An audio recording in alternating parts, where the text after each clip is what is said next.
바로 또 설 연휴 아니겠습니까? 그러니까요. 또 조금 줄여놓고 갈까 말까 이런 이제 생각들이 지금 교차하는 지점이에요. 그런데 최근에 장기 금리가 올라와준 거를 감안해 줄 필요가 있다. 그 점은 시장이 지금 안 보고 있고 그걸 아무도 얘기 안 하는 지점인 건데 그런 차원에서도 현금을 한 20-30% 항상 가지고 있는 거는 어떻겠냐. 특히 2월에 말이죠. 하나 확실한 거 있죠. 삼성전자, SK하이닉스는 당분간 돈 잘 벌 것 같아. 그럼 저는 뭐죠? 변동성을 좀 관리를 하고 주도주는 그쪽에 가서 있자.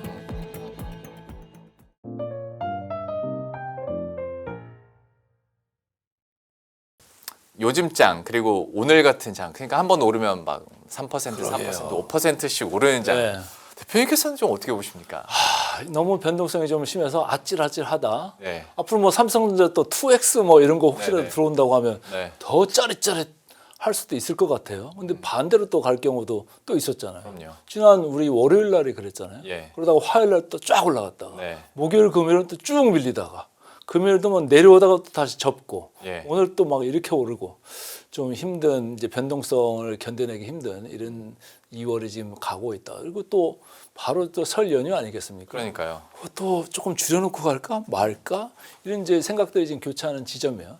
또 공교롭게도 지금 지수가 5,300 와 있으니까 네. 물론 이제 뭐 모건 스탠리가 됐든 JP 모건이 됐든 뭐 6,000도 부르고 7,500도 부르고 부르고 있는데 네. 뭐 그게 곧 갈지 한참 헤매다 갈지 아무도 모르는 거잖아요. 네. 그래서 조금 이제 생각들이 교차하는 지점.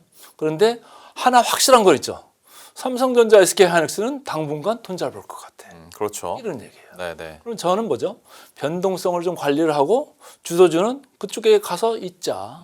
이런 얘기예요. 그러니까 삼성전자, 하이닉스 쪽이 좀 가 있고 나머지 주변주나 뭐 많이 올라온 것들은 좀 줄이고 예. 현금을 좀 확보한 다음에 또 출렁출렁할 때 지난 월요일 날 빵 내려갈 때 개인들이 어떻게 했어요? 어마어마하게 샀지 않습니까? 네. 그 다음 화요일 날 말이 올라갈 때 그 다음날 다 엎었을걸요? 개인들 엄청나게 잘한 게 있었고 지난 목요일 금요일에도 그랬잖아요. 개인들이 다 샀잖아요. 네. 오늘 어떻게 했어요? 오늘 다 팔았잖아요. 또. 네. 많이 팔았죠. 그래서 그런 걸 하려면 쇼핑을 하려면 뭐가 있어야 돼요? 현금이 있어야 되죠. 그런데 요새 증권사들은 신용 한도가 거의 말랐어요. 네. 예, 신용을 이제 빌릴 수가 없어. 그럼 뭘로 사요? 살 수가 없잖아요. 그죠? 그러면은 현금이 좀 있어야 되겠다. 그래서 그런 차원에서도 현금을 한 20-30% 항상 가지고 있는 거는 어떻겠냐. 특히 2월에 말이죠. 그래서 변동성 장세는 그렇게 조금 버퍼를 가지고 가는 게 좋을 것 같다 이런 생각입니다. 그러니까 설 연휴 직전에 대한 이야기도 잠깐 해주셨지만 아무래도 신경은 수급적으로 단기적으로는 쓸 수밖에 없죠. 사실 수요일에 팔아야 금요일에 용돈 현금을 뽑을 수가 있는 거니까 그 전까지는 약간 긴장은 할 수 있겠습니다만은 장기적으로 봤을 때는 여전히 뭐 긍정적인 평가를 대표님께서 해주시는데 뒤에서 거의 결론 부분에서 여쭤보려고 했는데 예전부터 반도체 그러니까 이 장이 오기 전부터 반도체에 대해서는 긍정적으로 얘기를 네. 해주셨으니까 근데 이제 개인 투자자 입장에서는 삼성전자나 SK하이닉스가 부담이 안 되는 가격이라고 하면 오히려 그게 거짓말인 것 같습니다. 좀 부담이 돼요. 좋을 건 알면서도. 그리고 목표 주가는 계속 높아지는데 네. 지금 사는 게 맞을까 누군가는 확신을 줬으면 하는 바람이거든요. 네. 대표님께서는 삼성전자나 SK하이닉스가 오늘처럼 뭐 5%씩 오르는데도 네. 지금은 사도 되는 시간인가에 대해서 어떻게 평을 해주시죠? 사도 될 거는 같아요. 근데 이제 투자의 기간이라는 게 있잖아요. 어떤 분은 하루도 그쵸. 멀다고 하는 사람이고 어떤 사람은 나는 1년 가져갈 거야. 아니면 나는 5년, 10년 가져갈 거야. 이렇게 하는 사람들 있잖아요. 그런 측면에서 보면 사람들의 그 인베스트먼트 호라이즌에 따라서 다 다르다라는. 네. 근데 그걸 보실 때 부담이 된다라는 거는 차트 보고 가격 보고 이렇게 그렇죠. 이거를 이런 얘기잖아요. 예. 근데 제가 이 화면에 하나 띄워놨는데 밸류에이션을 저는 항상 봐요. 이제 이쪽에만 이제 상당히 오래 있었으니까 이걸 보면은 글쎄요라고 저는 이제 얘기하고 싶은 거예요. 보세요. 마이크론이 그렇게 뭐 많이 작년부터 뽑고 금년 1월에도 뽑았는데 이제 10배. 샌디스크도 이익이 왕창 올라가 보니까 예전에는 20배라고 우리가 보고 있었어요. 네. 근데 10배 수준으로 뚝 떨어졌고 네. 삼성전자도 주가가 저렇게 많이 왔는데 7.69. 말이 됩니까 이게? 그러니까요. 네. 무슨 얘기예요 거꾸로? 이익 상향 추정이 그렇게 거센 거예요. 맞아요. 어마어마하게 올라가. 하이닉스 주가가 어디서 제가부터 계속 얘기했어요. 제 친정 모건 스탠리에서 12만 원 목표 주가로 매도 얘기를 한 게 24년 추석 전이에요. 그 다음 주부터 제가 하이닉스도 저기 반성문 쓸 겁니다. 이렇게 얘기해서 그때부터 쭉 끌고 와서 어디까지 갔습니까? 90만 원까지 갔잖아요. 근데 여기 보세요.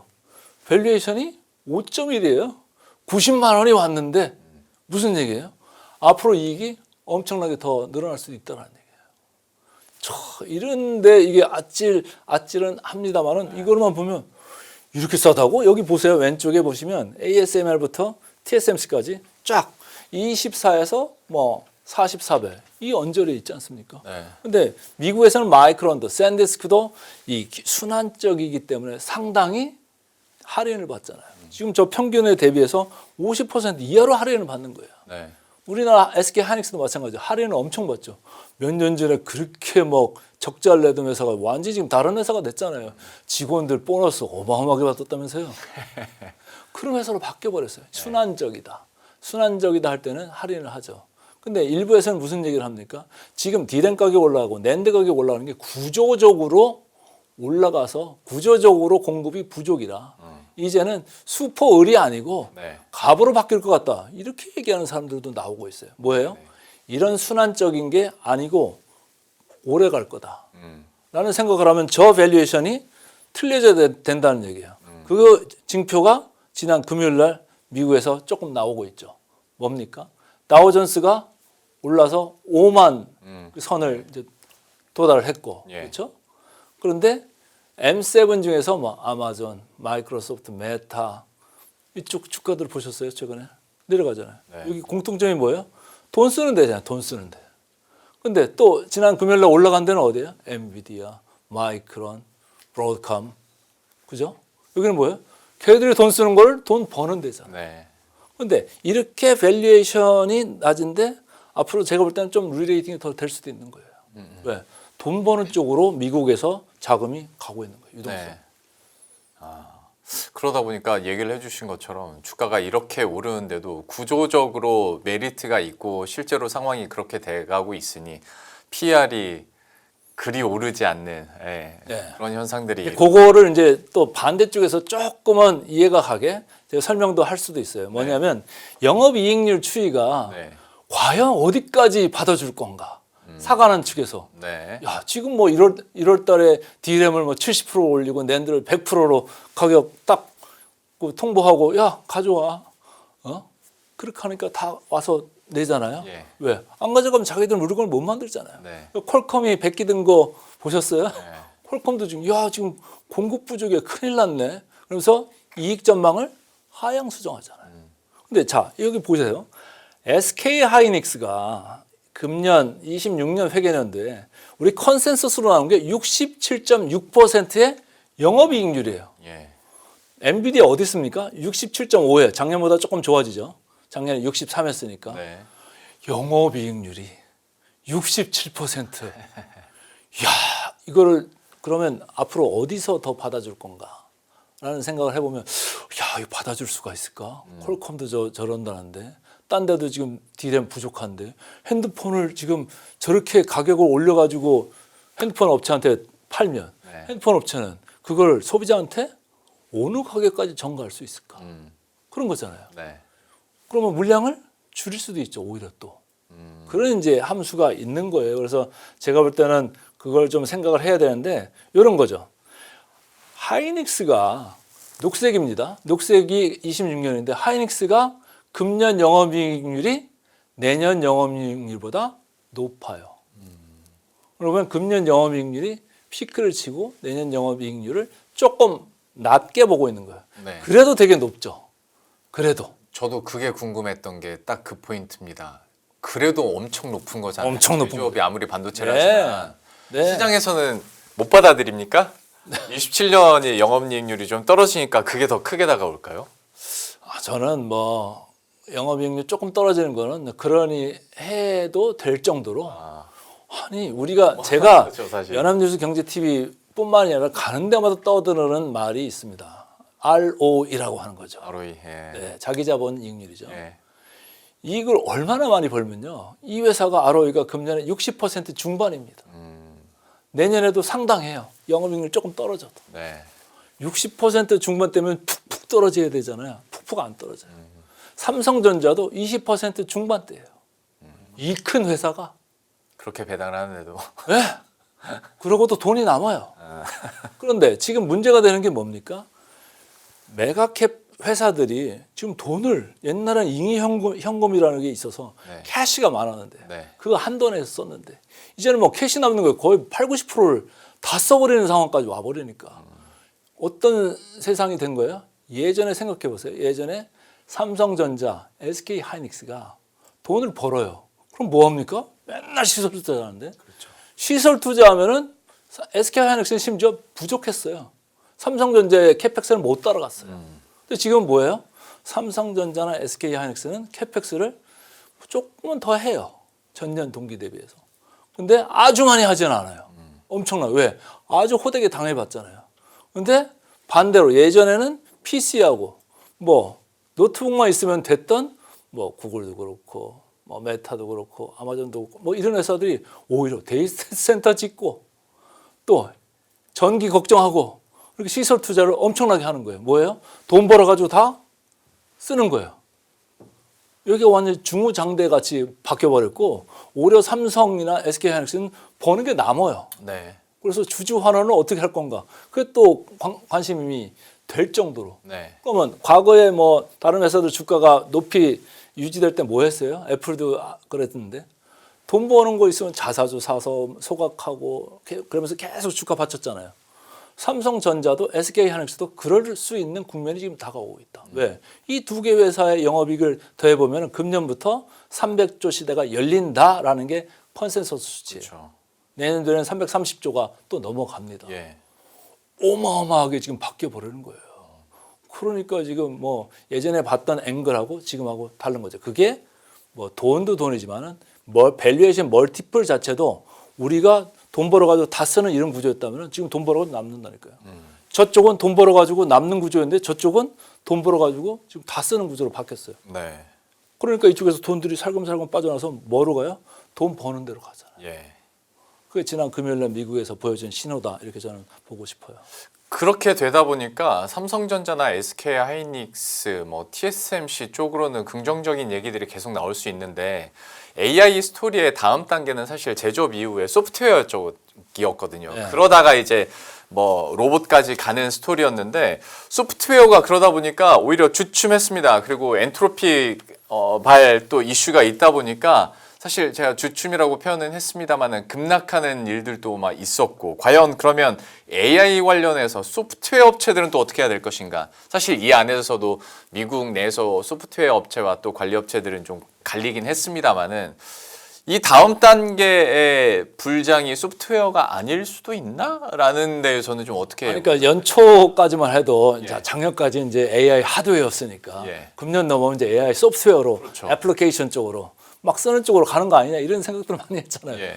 근데 지금 여기 때문에 지금 난리가 났어요. 새로 신조어가 나왔잖아요. 제가 영어로 여기 써놨는데 사스 포칼립스. 네. 이렇게 사스라는 거는 아까 얘기한 소프트웨어 애저 서비스. 네. 그러니까 그걸로 소프트웨어로 밥 먹고 사는 네네. 회사들 얘기하는 거잖아요. 근데 포칼립스라는 게 완전히 그냥 지금 멸망하는 것 같이 망가지는 거죠. 여기 왼쪽에 사진을 보시면 다 그냥 막 완전히 황폐화가 되지 않았습니까? 네. 먹고 살고 있던 전문적인 그런 소프트웨어 회사들까지도 클라우드가 그냥 가서 다 해버릴 수 있는 세상으로 바뀌고 있네. 네. 야 이거 뭐 어디까지 할 수 있는 거야? 이런 공포감이 있는 거죠. 그럼 문 닫게 생기는 데가 이제 나오는 거예요.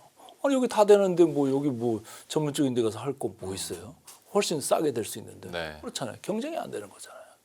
지금 그런 상황까지도 지금 AI가 가고 있어. 야 이게 어디까지 번질까?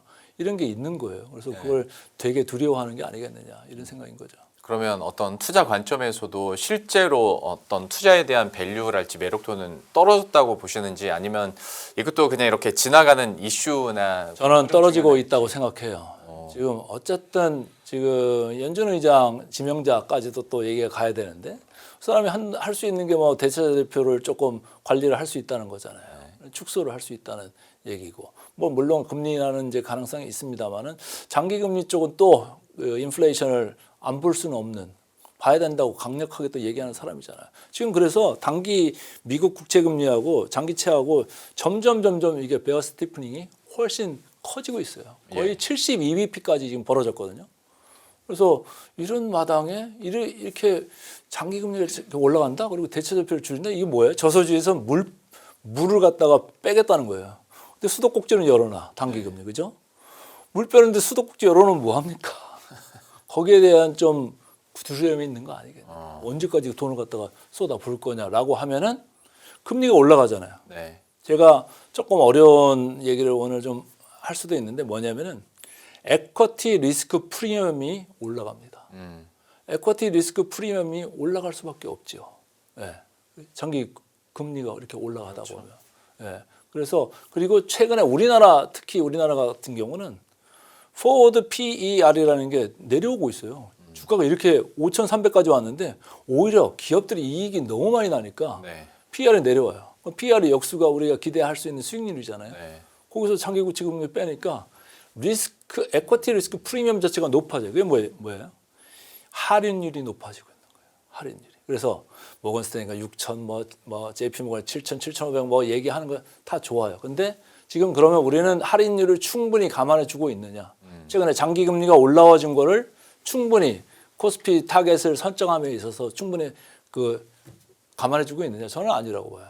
그래서 그거를 감안해 줄 필요가 있다. 그래서 감안하려면 기존에 봤던 타겟보다 조금 낮게 보는 게 맞을 것이다.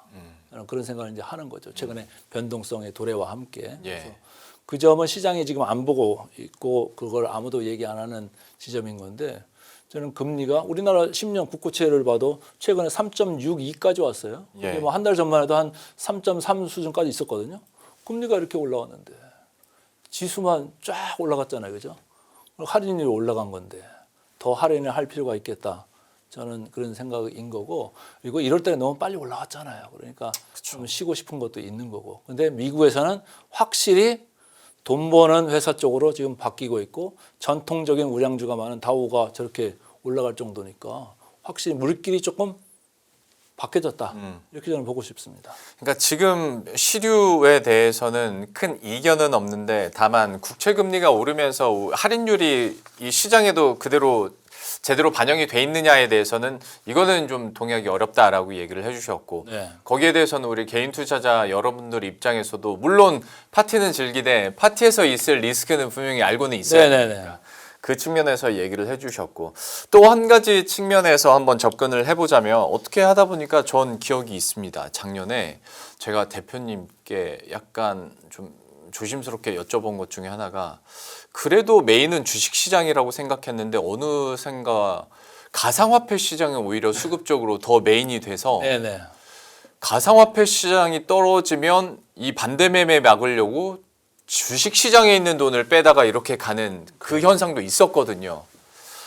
이게 어느새 뭐 문화라고 표현하기는 좀 그러는데 그렇게 돼버렸는지 실제로 증시가 급락하기 전에 비트코인 급락이 먼저 나오고 원자재 급락이 이렇게 먼저 나옵니다. 이 현상들을 또 어떻게 해석을 해야 될 것인가에 대한 고민들이 좀 있어요. 작년에도 그러더니 이제 이번에도 그런 현상이 나타났는데 순서만 좀 바뀌었지 뭐 맞아요. 그렇게 지금 발생을 하고 있어서 그런 뭐 걱정을 할 수도 있는 차에 아까 사스포칼립스도 네. 지금 나왔고 또 뭐 M7 중에서 일부 이제 서비스나 커뮤니케이션 하는 이 주가들이 또 물을 먹다 보니까 야 이거 주식시장까지 번지는 거 아니야 이런 생각이 있는 거죠. 그리고 미국은 기본적으로 밸류에이션이 높죠. 네. 높은데 점점 이게 캐시 많이 버는 회사 쪽으로 아까 보여드렸습니다만은 마이크론 10배하고 샌디스크 10배 있는데 괜히 20배, 30배, 35배 막 달려갔던 거잖아요. 네. 근데 거기서 이제 야 좀 보수적으로 방어적으로 갈까 하니까 자꾸 바뀌는 거잖아요. 그래서 그런 면에서 이제 좀 그 변화가 확실하게 좀 있는 것 같다. 그래서 이거는 1월 달부터 계속 그런 느낌이 좀 있어 온 것 같아요. 그리고 다우가 지금 움직일 정도로 지금 변화가 있다. 근데 지난주까지만 해도 우리가 S&P나 뭐 나스닥이나 이렇게 봤을 때 연초 대비 수익률이 1% 그 내외밖에 안 돼요. 네. 근데 다우는 4%나 가 있어요. 상당하지 않습니까? 그래서 최근에 좀 변화를 중하게 좀 받아들일 필요가 있다. 그래서 show me the money. 나한테 돈 버는 걸 보여줘.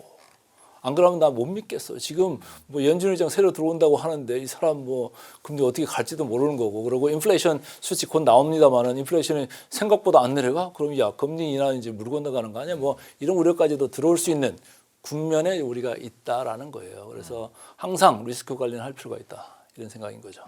알겠습니다. 사실 이게 수급적으로 다 이제 연결이 돼 있는 사안이다 보니까 거기에 대해서도 한마디 얘기를 덧붙여 주셨고 이슈 관련해서도 하나 또 빠르게 여쭤보자면 일본 자민당이 압승을 했지 않습니까? 네. 개헌 의석수까지 이제 확보를 했는데 사실 물론 뭐 정치적인 이슈도 이슈지만 저는 이 이슈 볼 때마다 사실 외환 시장이 먼저 걱정돼가지고 걱정되죠. 네. 맨날 옌캐리. 저도 연합뉴스 볼 때마다 옌캐리 자금 환수될까봐 걱정입니다. 맨날 그 그러게요. 걱정하잖아요. 근데 네. 저는 올 때마다 글쎄요. 아직 그런 징후는 없는데요. 했잖아요. 근데 이제 금리 차가 여전히 뭐 미국하고 일본하고 금리 차가 있기 때문에 아직까지 이제 환류 걱정은 이제 안 하고 있는데 예. 혹시라도 여기서 점점 더 올라가면 이제 붙어버릴 수도 있잖아요. 네. 예. 그래서 미국이 한두 번 이제 더 내려버리면 이제 붙어버리는 거고 일본에서 또 올릴 수도 있는 거고 그런 거라서 일본 쪽은 좀 뭐 국채 시장이나 외환 시장 이쪽은 뭐 재미 하나도 없는 이런 시장으로 됐는데 이상하게도 일본의 증권 시장이 계속 강세지 않습니까? 그렇죠. 예. 그러니까 이런 것 같아요.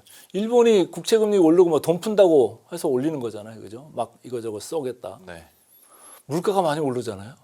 그러면 야 주식으로만 생각하는 게 아니라 인플레이션 해지로도 생각을 하나? 이런 생각도 하는 거예요. 뭐 가만히 있으면은 막 여기저기서 막 물가 올랐다고 그러니까 야 주식으로 가서 방어하고 있을까? 해지로 네. 그런 생각도 있지 않을까요? 충분히요. 예, 저 우리나라도 그런 생각이 있다고 생각하는 거예요. 네. 그래서 지금 물론 그 밖에도 뭐 부동산 할 돈이 이제 넘어오기 시작했고 은행권에서 잠자던 돈들이 넘어오는 이 타이밍은 맞습니다만은 전 세계적으로도 야 뭐 모든 자산이 다 올라 금도 오르고 뭐 은도 이번에 부서지기 전에 은도 오르고 뭐 비트코인도 오르고 미국 주식시장 다 오르고 야 뭐 자산이라는 건 다 올라 달러만 빼놓고 뭐 이랬잖아요. 그래서 야 전 세계 투자자들이나 시민들한테 야 이게 인플레이션에 대한 해지로서 이 주식시장 이런 컨셉이 좀 들어오는 거 아니겠느냐 이런 생각을 하고 있습니다. 그러니까 실제로 저도 뭐 유튜브나 이런 영상들을 많이 보면 재테크 관련된 영상들에서 항상 그 인플레이션 해지로 자산 투자에 대해서 얘기를 네. 참 많이 하거든요. 네. 그러니까 뭐 지금 적금 이자율이 인플레이션율을 못 따라간다 네. 하면서 이제 그 얘기를 하는 건데 그 부분에 있어서는 옳게 투자를 하고 있는 것 같은데 역시 걱정인 건 인플레이션이 계속 발생을 하고 그다음에 이제 뭐 세금 일본에서 깎아주고 하다 보면 당연히 국채 금리는 올라갈 수밖에 없고 그렇죠. 오늘은 그렇게 심하게 튀진 않았고 오히려 장중에는 좀 안정도 됐습니다만은 그렇게 되다 보면 결국 다시 한번 원달러 환율에 대한 상승 때문에 우리 시장까지 피해 보는 거 아닐까라는 걱정인데 이건 넘어갔습니까? 어떻게 보세요? 그러니까 달러엔도 계속 어느 지점 오면 누르잖아요. 네. 오늘도 장중에 네. 눌린 거잖아요. 근데 제가 볼 때는 저거 누른다고 속도를 조절할 뿐이지 올라가는 것 자체는 막을 수가 없다. 저는 그거예요. 개입을 하는 것 같죠? 그죠? 네. 그 눈에 보이잖아요. 네. 근데 그 올라가는 거 어떻게 하겠습니까? 물가가 올라가서 같이 이제 올라가는 건데. 그래서 그건 누를 수는 없을 거다. 계속 약세로 갈 가능성이 크다라는 거예요. 근데 이제 어디까지 가면서 우리 시장한테도 악영향을 줄 거냐 이게 이제 초미의 관심사인데 당분간은 좀 쉽지는 않다라는 거고 뭐 옌캐리가 과거에도 한 번씩 꽈당 하면서 우리나라에 충격을 준 게 얼마 전이에요. 근데도 한순간에 또 없어져 버리잖아요. 맞아요. 다 까먹고. 네. 그죠? 근데 이제 우리나라는 그나마 버팀목이 될 수 있는 게 야, 우리나라가 지금 제가 1년 반 전, 1년 전, 뭐 6개월 전 계속 얘기할 때 ROE가 10%입니다. 조금 올라갔네요. 11%입니다. 이제 12%네요 했는데 지난주에요. 16%까지 올라왔어요. ROE 추정치가. 기초 체력이 끝내주는 나라가 됐어요. 단 반도체 의존도가 너무 많아서 그런 거라 일본 쪽에서 뭐 충격이 올 수는 있습니다만은 그야말로 주도주, 핵심주 이쪽에만 조금 있다고 하면은 크게 걱정하지 않아도 되지 않겠느냐 이런 생각을 해보고 싶습니다. 알겠습니다. 제가 이거는 들까 말까 지금 계속 고민 중이긴 한데 질문지 있어서 같이 드리긴 합니다. 비트코인 관련해서도 분석 안 합니다. 예. 안 하시죠? 예. 근데 저는 비트코인이 이제 금 가격이 많이 올랐잖아요, 그죠? 예. 근데 비트코인을 우리가 뭐라고 불렀었어요? 디지털 금. 그것도 뭐 야 이거 금인가봐 이러면서 네네. 이제 많이 이제 올라갔던 그런 것도 있는데 가상자산에 저는 무슨 밸류가 그렇게 많다고 거기다가 저렇게 많이 살까 그런 생각을 예전부터도 했고 네. 지금도 그런 생각을 하고 있습니다. 네. 그래서 저는 뭐 비트코인이 내려오긴 내려왔는데 야 뭐 내려가도 뭐 그런가 보다 이 정도로 생각하지 많이 올라갔을 때도 그랬기 때문에 그래서 젊은 분들은 이제 그거 아주 초미의 관심사잖아요. 엄청나게 올라가고 막 그랬었으니까 거기서 막 엄청나게 돈을 벌고 그랬었는데 저 같은 경우는 이제 되게 안정적으로 그리고 이제 밸류가 있는 쪽으로 이제 보는 편이다 보니까 그쪽은 그렇게 크게 중하게 생각을 안 하고 있습니다. 그러니까 요즘에는 달러 약세인데 왜 비트코인이 강세가 아닌 거야? 막 이렇게 생각하시기도 하고 네. CPI 발표 초 단위로 보면서 비트코인 매매하시는 분들도 계시고 FOMC 발표를 거의 뭐 선물 시장 트레이더 수준으로 이렇게 하시는 분들도 많아서 완전히 위험 자산이 된 것 같아요, 이제. 네. 네. 그리고 어느 정도 연동도 하고요. 네. 네, 그러다 보니까 관심이 근데 많으시고 어느 순간에는 뭐 같이 다니다가 어느 순간 또 반대로 다니다가 이거 그러게요. 종잡지를 못해요. 네네. 그래서 시장이 일로 끌고 가면 일로 가는 거고 절로 끌고 가면 절로 가는 이런 느낌으로 있어가지고 저는 신뢰도가 많이 떨어진다 자산으로서 이런 생각입니다. 알겠습니다. 가상화폐는 나중에 또 가상화폐에 대해서 이야기를 할 때가 되면 한번 다시 따로 마련을 해보도록 하겠고 요즘에 제가 이제 저도 유튜브 영상 이것저것 막 찾아보다 보면 이거를 둘이 놓고 선택하라고 하는 경우도 좀 있더라고요. 올해도 국장이다. 네. 아니면 아니 미장이다. 오래돼서 얘기를 좀 네. 합니다. 네. 갑자기. 왜냐하면 지난해 같은 경우에는 누가 뭐래도 국장이었으니까요. 네. 올해는 어떻습니까? 저는 뭐 작년에도 그랬고 네. 올해도 한국 K 증시다 이런 생각을 합니다. 네. 자, 우리나라의 영업이익이 금년에 90%가 넘게 지금 올라갑니다. 그래서요. 이런 나라가 어디 있을까요? 없어요. 없어요. 지금 보시면은 EPS가 이제 우리 선행 EPS라고 이렇게 빨간 줄로 제가 이렇게 해놨는데 네. 오르고 계속 올라가잖아요. 네. 근데 주가가 좀 같이 따라오른 이런 느낌은 좀 있어요. 근데 최근 걸 보면 EPS가 이렇게 선행이 많이 올라간다고 해도 지수가 좀 덜 반영해주고 네. 할인을 해주는 거죠. 네. 또 떨어지겠지. 또 많이 떨어질 때도 그러다 말겠지. 덜 할인해주고 다시 올라갈 때도 덜 할인, 내려갈 때도 덜. 그랬는데 이랬던 서로 좀 많이 가도 대충 감안해주고 내려갈 때도 대충. 근데 이번에는 다 지금 따라가지고 있어요. 네. 오히려 다 따라가지고 하는 게 나중에 야 이게 계속 끝없이 가는 거 아니냐 이런 생각으로 좀 따라가는 좀 그런 느낌이 좀 있어요. 네. 근데 이제 과거에 우리가 봤듯이 우리나라의 EPS라는 게 아주 이렇게 그 순환적이다. 네. 라고 하면 저거가 너무 많이 따라간 느낌이 있을 수는 있는 거죠. 네. 그래서 그거는 앞으로의 이제 국면이 어떻게 전개되느냐에 따라 다른데 지금 일단 시장에서 기대하는 거는 이 우리가 잡은 주도권, 특히 반도체 시장에서 주도권은 오래 유지될 가능성이 크다라고 지금 가정하고 따라가는 것 같습니다. 그래서 지금 돈들이 뭐 은행권에서 막 넘어오고 하는 게 야, 나 딴 거 모르겠고 삼성전자하고 하이닉스 뭐 이런 거 네. 있는 ETF들 다 넣어놓을래. 저는 그 판단은 맞다고 보는 거예요. 왜냐하면 은행에 넣어놓으면 2, 3%밖에 안 주잖아요. 네. 근데 아까 말씀드렸지만은 삼성전자가 뭐 25% 이상 되고 알아 이거. 하이닉스가 68%뭐 이렇게 나오는데 한이 뭐 2, 3% 가지고 양에 차겠습니까? 그 나만 졸지에 바보 되고 있는 것 같잖아요. 그렇죠. 넘어오는 거예요 ETF에. 네네. 지금 당장에 뭐 출렁출렁을 할 수는 있어도 그래 그러다 말겠지 이런 생각으로 넘어오는 게 아닐까. 그래서 미장 국장 따지면 제가 볼 때는 당연히 금년에도 국장이다. 이미 1월 딱 1일 스타트 해가지고 지금까지도 게임이 안 됩니다. 벌써 20%포인트 이상 차이가 나고 있어요. 벌써. 사실 저도 100% 대표님 의견이나 전망에 동의하는데 이게 또 진행자로서 반대편 의견을 하나만 좀 억지로 짜내서 네네네. 12개월 선행 EPS가 저렇게 급격하게 오르는 거에 상당 비중이 사실 탑2 기업에 그렇죠. 있지 않습니까? 네네. 그게 좀 체질로서 좀 이게 좀 안 약점이 될 수 좋죠. 예. 있지 않을까. 그게 거기에 이제 대해서는 어떻게 평가하세요? 그것도 맞아요. 근데 이제 제가 볼 때는 요거 그림을 하나 좀 볼게요. 제가 그림을 하나 좀 찾고 싶은데 예. 지난번에도 와가지고 요 분기별 영업이익의 증가 모멘텀 이걸 그때 보여드린 바가 있어요. 지금 오른쪽에 그림을 보시면 이 파란 게 삼성전자고 빨간 게 하이닉스거든요. 네. 근데 1분기에 영업이익 증가율이 네. 삼성전자가 500%가 넘고 예. 하이닉스가 300%가 나와요. 2분기까지도 그런 분위기예요. 그러니까 투자하는 입장에서는 야 분기에 이렇게 500% 300%씩 늘어나고 2분기까지도 대충 분위기 비슷하네. 그러니까 타이밍을 봤을 때 야 조금 늦게 나가도 될 것 같은데 그런 거예요. 그래서 보통 우리가 개인 자금들이 막 몰릴 때 뭐라고 그래요? 꼭지라고 그러잖아요. 꼭지. 네. 근데 이번에 들어온 분들은 반드시 그렇지 않을 수도 있다라는 거예요. 내려가긴 내려가요. 내려가긴 내려가는데 보시죠. 500%에서 3분기로 355%까지 내려가요. 그럼 355%가 뭐 애기 장난입니까 이게? 그렇긴 하죠. 어마어마하잖아요. 네. 4분기 때 많이 내려간다고 해도 삼성전자가 137%대로 내려가는 거예요. 137%요. 어마어마하지 않습니까? 네. 물론 이제 내년에 연도로 봤을 때는 내년에 이제 증가율이 확 줄긴 줄어요. 네. 10%로 줄어요.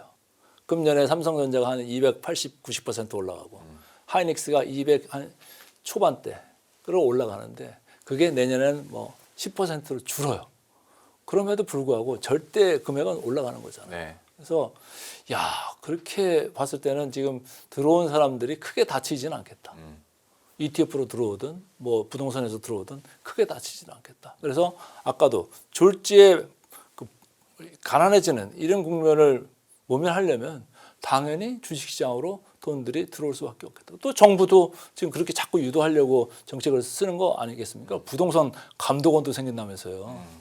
이제 뭐 부동산 해가지고 뭐 매니플레이션 하는 시대는 이제 다 지나가는 거죠. 네. 그래서 제가 볼 때 확실한 진짜 원투펀치가 우리나라에 있다. 근데 이제 모멘텀으로만 보면은 조금 저런 느낌이 있으나 그래도 강력한 ROE가 남아 있다라는 거예요. 그러니까 엔비디아도 뭐 매출이나 영업이익이 막 100%씩 늘어나다가 전분기 대비했을 때 뭐 80%로 떨어지니까 갑자기 급락을 하기도 했었는데 조금만. 그게 숫자로는 그러니까 꺾인 선으로는 반영이 될 수 있을지언정 절대값으로 보기에는 여전히 돈을 잘 여전히 버니 좋죠. 몇 개월 후에 뒤돌아보면 그래도 그 위에 올라서 있더라. 그래서 아까 우리가 이제 영업이익률 그 봤잖아요. 어디까지 받아줄 수 있느냐. 네. 어디까지 사가는 측에서 야 여기서 또 50% 올리고 뭐 100% 올린다는 걸 상상을 하고 싶은데 네. 그럼 저 사가는 측에서 야 그건 아니잖아 이렇게 돼버리는 순간 예. 서겠죠. 그렇죠. 예. 그리고 지금 양산 스케줄에 맞춰가지고 지금 캐펙스가 들어가고 있지 않습니까? 네. 내년부터는 이제 나오기 시작할 거예요. 그러면 가격은 떨어지죠. 다시 볼륨은 올라가겠지만, 그죠? 지금까지는 볼륨 증가가 없는 가격 인상으로 인한 매출 증가, 영업이익률 개선이었어요. 근데 지금부터 이제 일어나는 거는 볼륨이 올라갈 수 있고 가격은 오히려 내년 후년 가면서는 조금 마진 폭이 낮아질 수 있는 네. 그런 국면으로 바뀌죠. 예, 그래서 볼륨이 올라가면 뭐예요? 생산 비용이 많이 늘어나잖아요. 재료비, 그렇죠. 부품비 많이 늘어나잖아요. 지금은 볼륨 올라가는 게 별로 없어요. 가격 올라가는 게 전부 다 이익으로 다 떨어지는 거예요. 네. 어마어마한 거죠. 근데 조금 이제 이걸 생산을 많이 하다 보면 그런 스킴이 예전 스킴으로 들어간다. 볼륨 올라가면서 규모가 커지면서 돈 버는 이런 걸로 가면은 영업이익률이 조금 내려갈 수는 있죠. 그런 컨센이나 그런 수급적인 변화가 있을 때 대표님 다시 모시고 한번 업데이트를 해보도록 네. 하겠습니다. 오늘은 시간이 많이 지나서 대표님과도 이 정도로 마무리 짓도록 하죠. 더 프리미어 강관우 대표와 함께했습니다. 오늘 말씀 고맙습니다. 맞습니다. 내 집 마련, 주식 대박, 자녀 교육 모든 고민의 끝엔 언제나 돈이 있습니다. 어른이라면 모른 척할 수 없죠. 그 시작은 경제와 투자를 제대로 아는 것입니다. 지금 진짜 경제 수업이 시작됩니다.